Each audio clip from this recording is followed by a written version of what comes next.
কোয়েলের ক্যান্সার আক্রান্ত হওয়ার মিথ্যেটাই এবার কোয়েল এবং অনির্বাণের বিয়ের বাধা হয়ে দাঁড়ালো। হ্যাঁ, আপনাদের ভিডিওতে লাইক দিয়ে দেখতে থাকুন। রাই কোয়েলকে শায়েস্তা করার জন্য পাড়া প্রতিবেশীদেরকে কোয়েলের বিরুদ্ধে উস্কে দিয়ে বলতে থাকে যে আপনাদের কি নজরে একবারও পড়ে না এইরকম একটা বাড়িতে এরকম দিনের পর দিন নোংরাম্য চলছে, যেখানে কিনা অনির্বাণের বর্তমান স্ত্রী টিকতে পারলো না শুধুমাত্র ওই কোয়েলের কারণে। সেখানে কিনা কোয়েলের সাথে এরকম একটা আমাদের পাড়াতে লিভিং রিলেশনে রয়ে গিয়েছে অনির্বাণ, তাদেরকে আপনারা এরকমভাবে ছেড়ে দিচ্ছেন। আপনারা একবার ভেবে দেখেছেন যে এটাতে আপনাদের সন্তানের উপরে কতটা খারাপ প্রভাব পড়বে, তারা কতটা কুশিক্ষায় শিক্ষিত হবে, তারা বড় হয়ে কী শিক্ষা পাবে বলুন?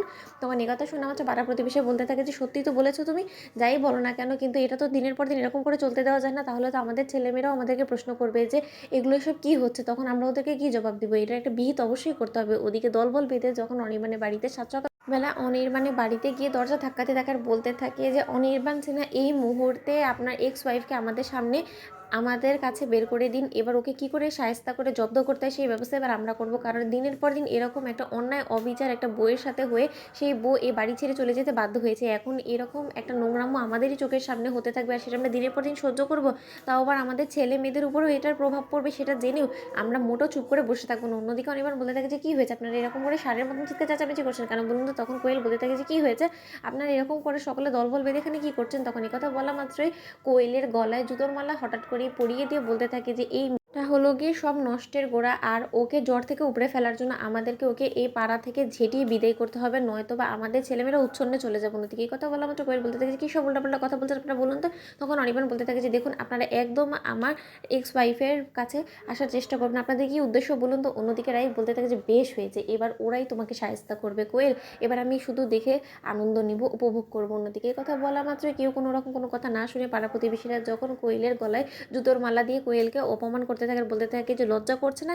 এই মুখ আবার তুমি দেখাচ্ছ কী করে বলো তো? প্রথমে তো নিজের সংসারটাকে ভেঙে অন্য লোকের সাথে পালিয়ে গিয়েছিলে, তাতেও তোমার হলো না, এখন আবার নতুন করে সেই অতীতের ভালোবাসা সেই প্রেমিককেই আবার তোমার চাই। এতই যখন তোমার ভালোবাসা উতলে পড়ছিল, তাহলে তখন ছেড়ে গিয়েছিলে কেন বলো তো?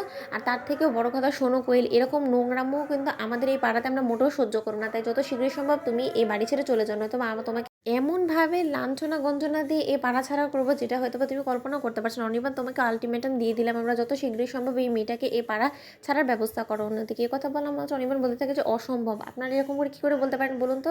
কোয়েল তো আমার বাড়িতে থাকছে, তাতে আপনাদের তো কিসের আপত্তি হচ্ছে বলুন তো? অন্যদিকে কোয়েল বলতে থাকে যে অনির্বাণ তুমি একটু থামো, আমি বলছি শুনুন, এখন আমি অনির্বাণের ফিউচার ওয়াইফ হতে চলেছি, তাই আমাকে এই পাড়া ছাড়া করে তো প্রশ্নই ওঠে না। অন্যদিকে কথা বলা মাত্র অনির্বাণ বলতে থাকে যে কোয়েল তুমি কী সব ভুলভাল বকছো বলো তো? আমি তোমাকে কী করে বিয়ে করবো? তুমি তো নিজেই বলেছো যে তোমার কাছে এখন আর সময় নেই, ডক্টর তোমাকে আলটিমেটাম দিয়ে দিয়েছে যে তোমার কাছে মাত্র কিছুদিনের সময় আছে, আমি বিয়ে করবো কী করে? তো বন্ধু ভিডিওটা ভালো লাগলে লাইক এবং শেয়ার সাবস্ক্রাইব করতে ভুলো না।